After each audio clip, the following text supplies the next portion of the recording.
નમસ્કાર, ન્યૂઝ બુલેટિનમાં આપનું સ્વાગત છે। હું છું પંકજ શર્મા। શરૂઆત મહત્વપૂર્ણ ખબરથી। શેર માર્કેટમાં ફરીથી કડાકો જોવા મળ્યો છે। સેન્સેક્સ 900 પોઈન્ટથી વધુ ડાઉન થયો છે, જ્યારે નિફ્ટી 250થી વધુ પોઈન્ટ માઇનસ જોવા મળી રહ્યો છે। બેંક નિફ્ટી 700 પોઈન્ટથી વધુ ડાઉન થયો છે। વૈશ્વિક તણાવને કારણે રોકાણકારોની ચિંતા વધી છે। શેર બજાર માટે વિદેશમાંથી લાલ સંકેતો મળી રહ્યા છે, જેના પગલે માર્કેટ માઇનસમાં જઈ રહ્યું છે। જેની આશંકા હતી એ જ થયું અને શેર બજાર ખુલતાની સાથે જ ક્રેશ થઈ ગયું।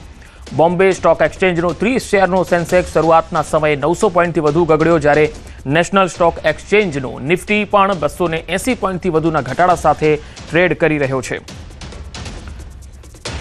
ટોપ લૂઝર્સની જો વાત કરીએ તો ટાટા સ્ટીલ, હિન્દ એરોનોટિકલ અને પાવર ગ્રીડ આ તમામ જે શેરો છે એ ધરાશાયી થયા છે। HDFC AMC અને પાવર ફિનાન્સ કોર્પોરેશનના તમામ જે સ્ટોક છે એ માઇનસમાં જઈ રહ્યા છે। તો મિડ કેપની જો વાત કરીએ તો ICICI પ્રો લાઈફ અને કોચિન સિપાયર અને ડિલિવરી અને ગોલ્ડફ્રાય ફિલિપ અને હુડકો આ તમામ શેરો પણ મિડ કેપના છે, જે માઇનસમાં કારોબાર કરી રહ્યા છે। તો સ્મોલ કેપની જો વાત કરીએ તો વૈદ્ય સાને, માર્કો કેબલ્સ અને સેન્ટેક ફાર્મા, કોબેક્સ ટબિંગ અને હિન્દ રિક્ટી ફિલિપ્સ આ તમામ જે સ્મોલ કેપના શેર છે એ પણ માઇનસમાં કારોબાર કરી રહ્યા છે।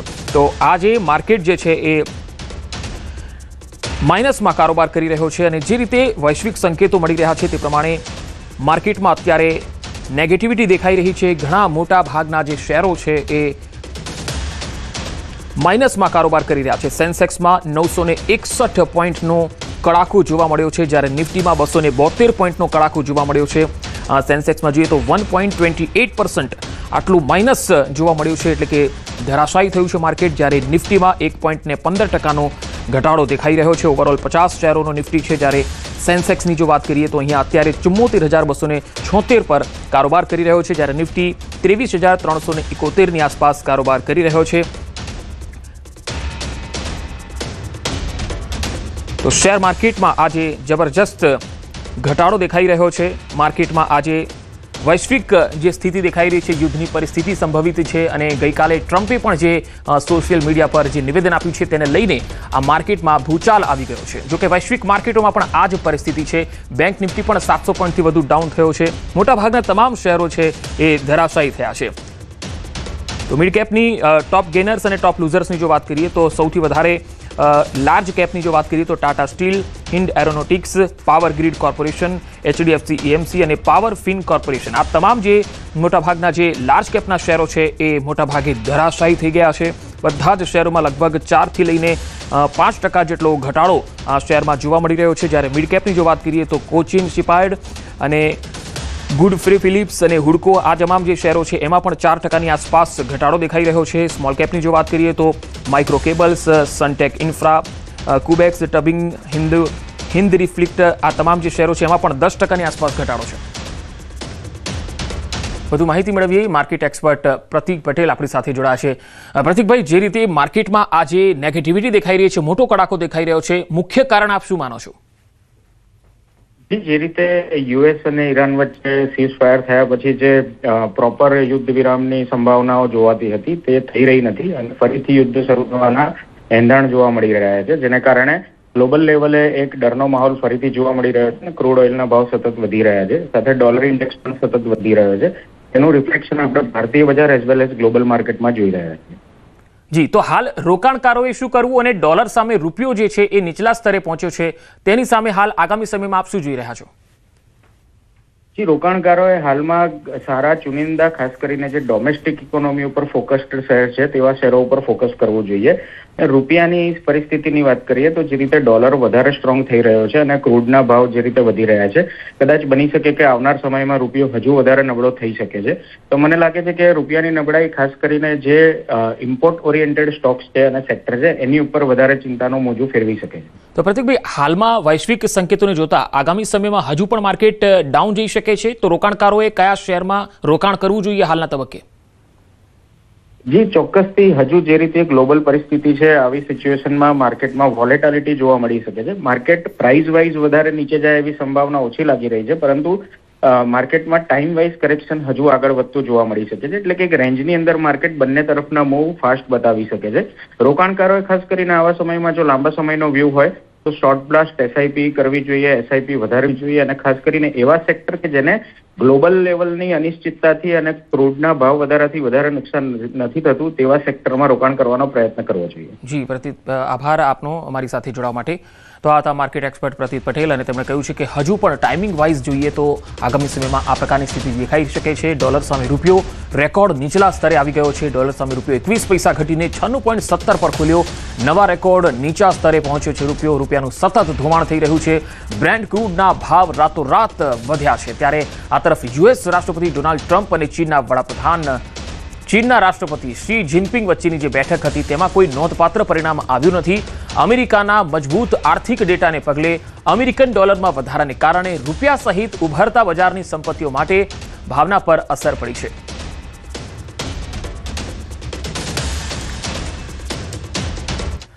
રાજ્યમાં ગરમી ઘટવાની અલગ અલગ હવામાન નિષ્ણાતો દ્વારા આગાહી કરવામાં આવી છે. હવામાન વૈજ્ઞાનિક પ્રદીપ શર્માના મતે આગામી 2 દિવસમાં 2 થી 3 ડિગ્રી તાપમાન ઘટવાની સંભાવના છે. 2 દિવસ દરિયાકાંઠાના વિસ્તારોમાં ગરમ અને ભેજવાળા પવન ફૂંકાવાનું પણ અનુમાન છે. તો હવામાન નિષ્ણાત અંબાલાલ પટેલે આજથી 23 મે દરમિયાન પ્રી મોન્સૂન એક્ટિવિટીનો વરસાદ થવાની શક્યતા વ્યક્ત કરી છે. ખાસ તો સૌરાષ્ટ્ર, દક્ષિણ ગુજરાત અને પૂર્વ ગુજરાતના ભાગોમાં વરસાદની સંભાવના છે. કૃતિકા નક્ષત્રમાં આંધી વંટોળ વધવાની પણ અંબાલાલ પટેલની આગાહી છે. જૂન માસમાં અરબી સમુદ્રમાં લો પ્રેશર સર્જાવાની શક્યતા છે.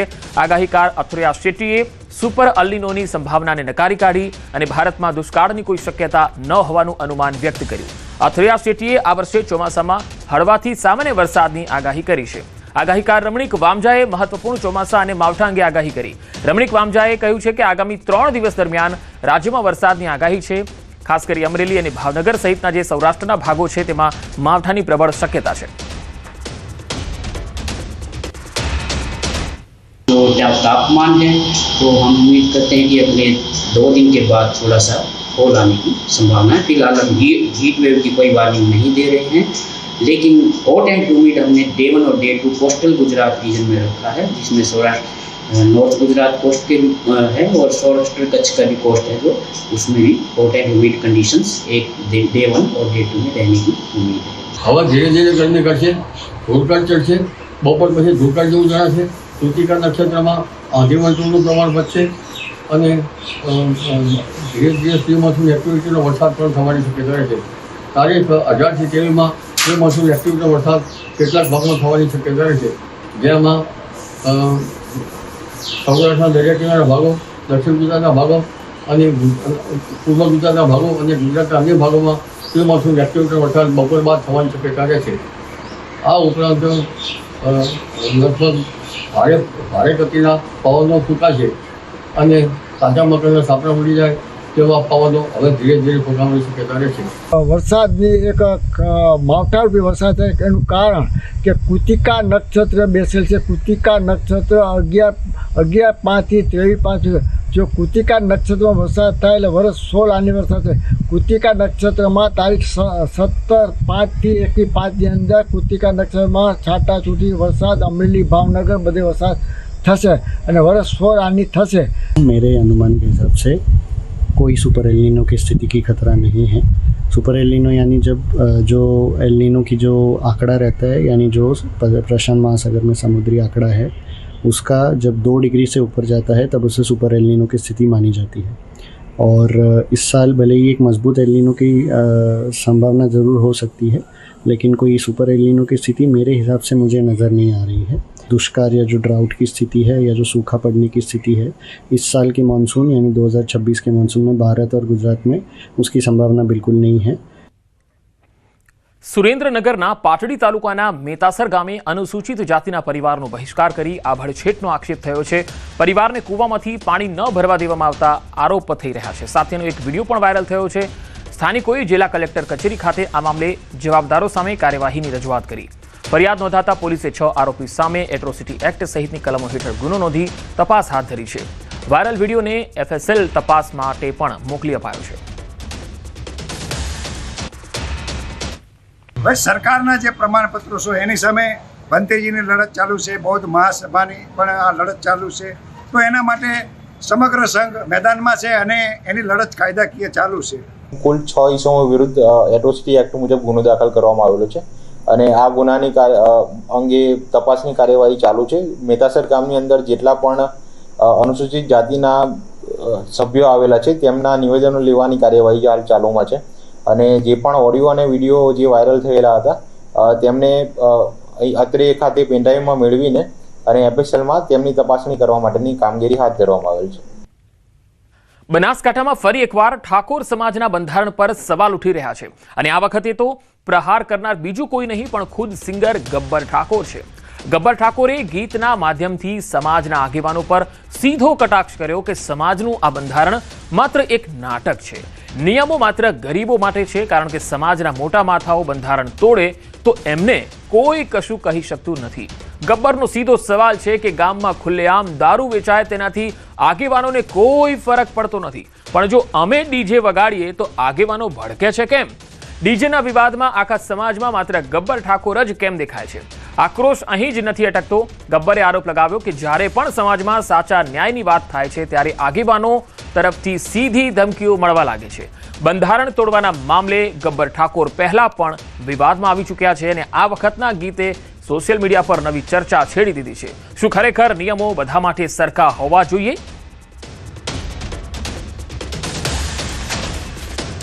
ગબ્બર ઠાકોરના ગીત બાદ સમાજના આગેવાન રાયકણજી ઠાકોરની પ્રતિક્રિયા પણ સામે આવી. તેમણે કહ્યું કે આ પ્રકારના ગીતો ગાઈને સમાજને ગેરમાર્ગે ન દોરવો જોઈએ, પોતાને સમાજથી મોટા ન સમજવું જોઈએ. એટલું જ નહીં, તેમણે તો આવા ગાયકોને નામની પાછળ ઠાકોર શબ્દનો ઉપયોગ ન કરવા પણ નિવેદન આપ્યું. રાયકણજી ઠાકોરે ઠાકોર સમાજની બહેન દીકરીઓનું અપમાન થાય એવા ગીતો ગાનાર કલાકારોને પાઠ ભણાવવા અપીલ કરી.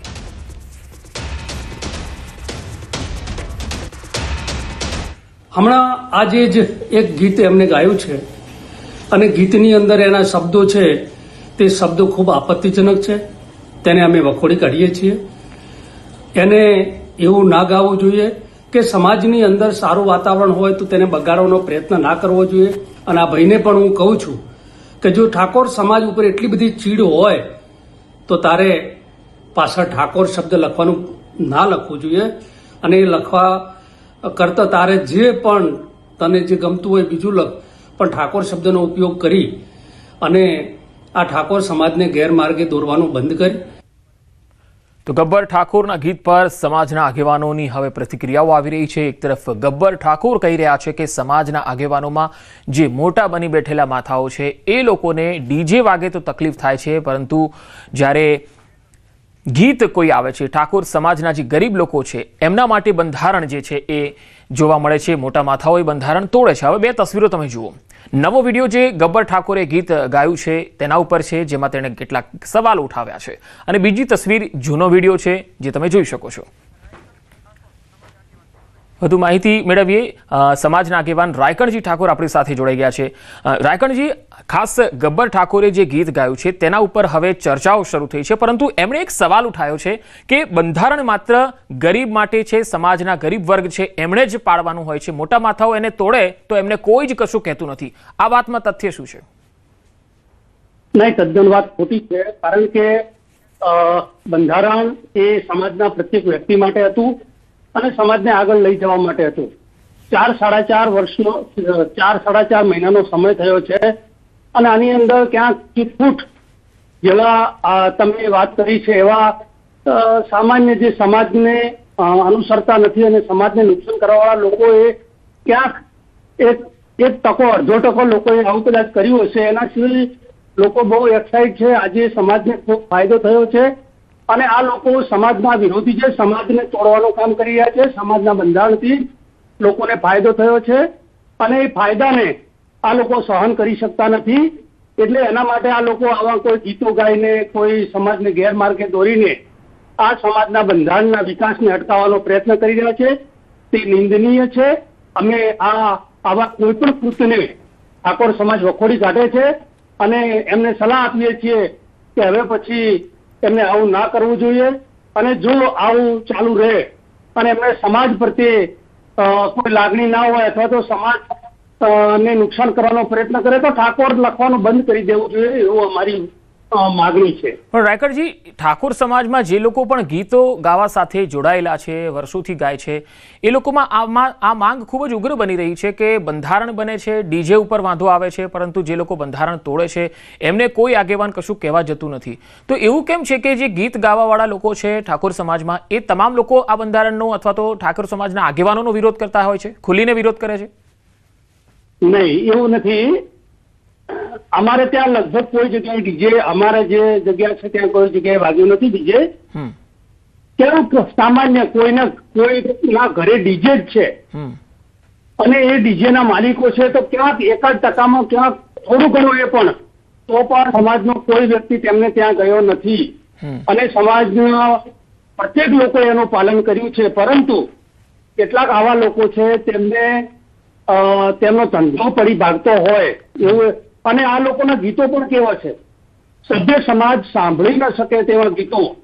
હું તમને શબ્દો કહું તો તમને પણ એવું લાગે કે ખરેખર આ ભદ્ર સમાજ માટે, સભ્ય સમાજ માટે આ વસ્તુ નથી. સારા ગીતો ગાઓ તો સમાજ તમને ચોક્કસ તમને વધાવી લે છે, પરંતુ આવા ખોટા ગીતો ગાઈ સમાજને ગેરમાર્ગે દોરવાનું બંધ કરવામાં આવે અને સમાજ જયારે બંધારણ થકી એનો વિકાસ કુરિવાજો નથી તો એમને પણ સમર્થન કરવું જોઈએ અને એવા સમર્થનના ગીતો ગાવા જોઈએ. એના બદલે એ લોકો વિરોધના ગીતો ગાઈ રહ્યા છે, એટલે ચોક્કસ એ સમાજને નુકસાન કરવાનો પ્રયત્ન કરી રહ્યા છે અને સમાજને નુકસાન કરવાનો પ્રયત્ન કરી રહ્યા હોય ત્યારે સમાજ ક્યારે તેને સહન ના કરી શકે.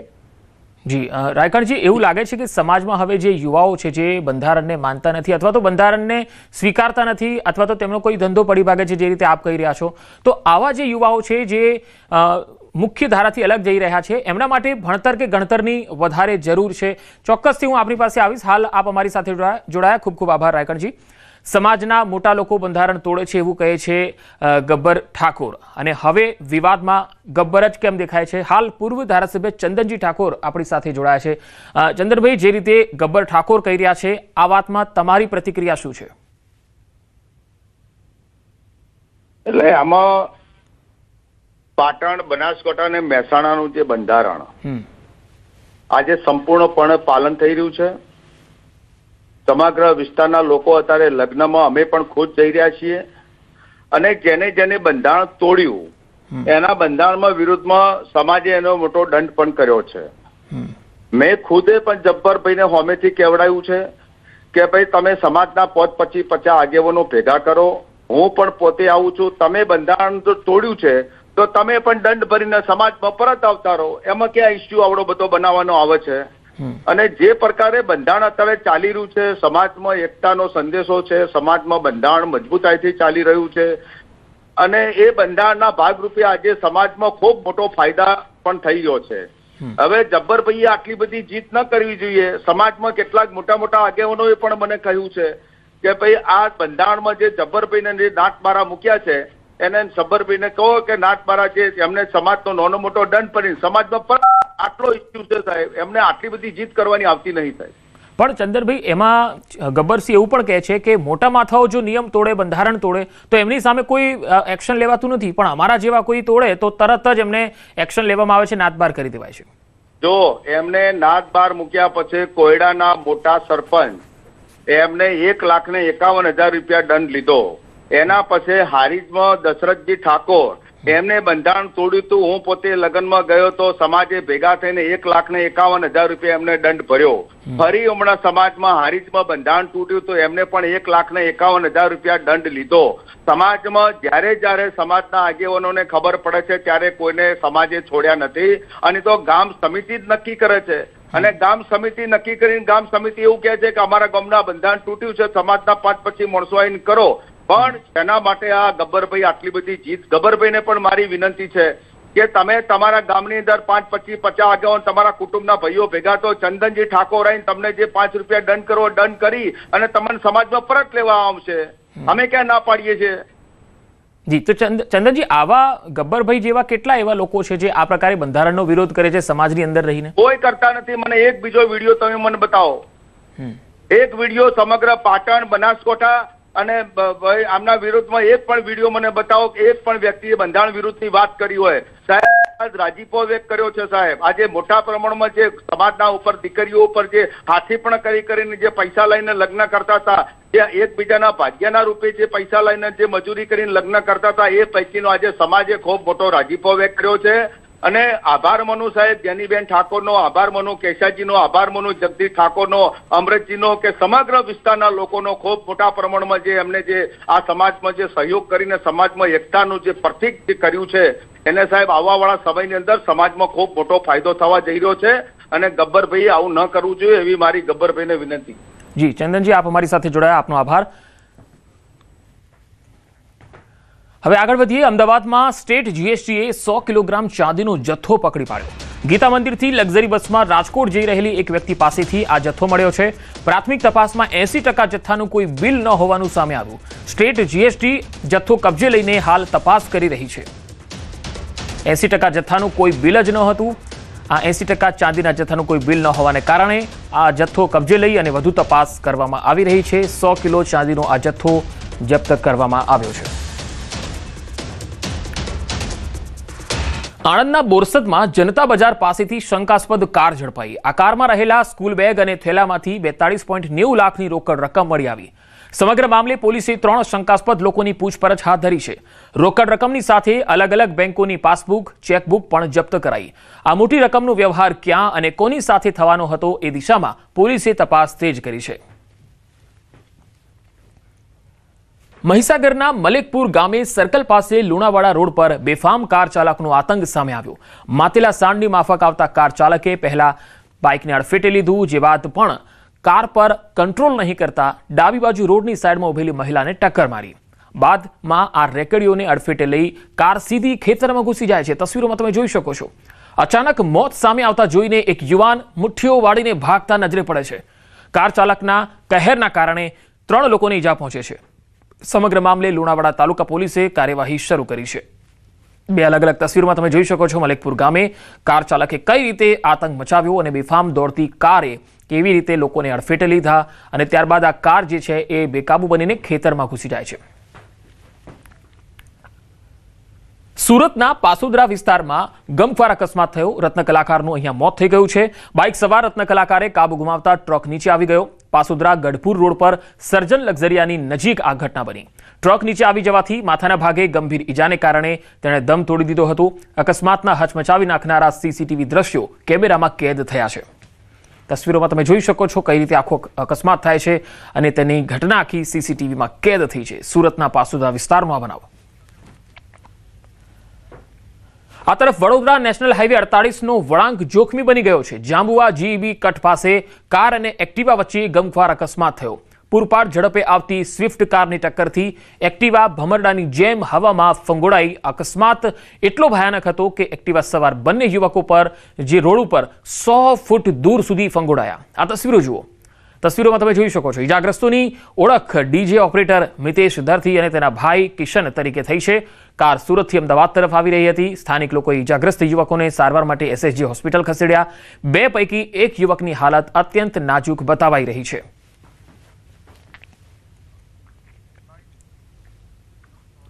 તો કોઈ અજાણ્યા ગાડી ચાલકે એને ટક્કર મારી તો લોકોને લગભગ સમથિંગ અહીંથી કે અડધો કિલો ના કે પણ 500 મીટર જેવા ફેંકાઈ ગયા લોકો. એ લોકોને અને એ છે હિટ રનની ઘટના છે. આ રહી કેટલા વાગ્યા? આ સમથિંગ 1 વાગે થયું છે. ત્રીજો બનાવ અકસ્માતનો અમદાવાદ બાવડા રોડ પર થયો, જ્યાં મોરૈયા પાસે કન્ટેનર અને કાર વચ્ચે ટક્કર બની. આ કારમાં સવાર એક યુવતી અને યુવકનું ઘટના સ્થળે મૃત્યુ થઈ ગયું. અન્ય 3 વ્યક્તિને ઈજા થતા હોસ્પિટલ ખસેડાયા છે. કાર સવારો સાળંગપુરથી વિજાપુર તરફ જઈ રહ્યા હતા અને આ અકસ્માત થયો. અકસ્માત બાદ લોકોના ટોળે સ્થળ પર ઉમટી પડ્યા હતા. થોડીવાર માટે અહીંયા ટ્રાફિક જામ પણ થઈ ગયો હતો. સુરેન્દ્રનગરના ચોટીલા રાજકોટ હાઈવે પર ચોથો આ ગંભીર અકસ્માતનો બનાવ બન્યો. સાંગાણી ગામ નજીક કાર ચાલકે સ્ટીયરિંગ પરથી કાબુ ગુમાવતા કાર ડિવાઈડર સાથે અથડાઈ ગઈ. અકસ્માતમાં કાર ચાલકનું ઘટના સ્થળે મોત થયું, જ્યારે કારમાં સવાર અન્ય 6 વ્યક્તિઓને નાની મોટી ઈજા થતા તેમને તાત્કાલિક સારવાર માટે હોસ્પિટલ લઈ જવાયા. પોલીસ પણ અહીંયા ઘટના સ્થળે આવી પહોંચી હતી અને આગળની તપાસ હાથ ધરી હતી.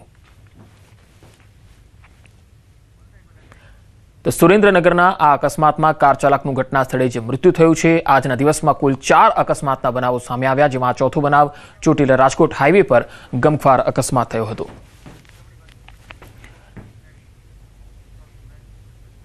તો આ બુલેટિનમાં અત્યારે આટલું જ. નમસ્કાર.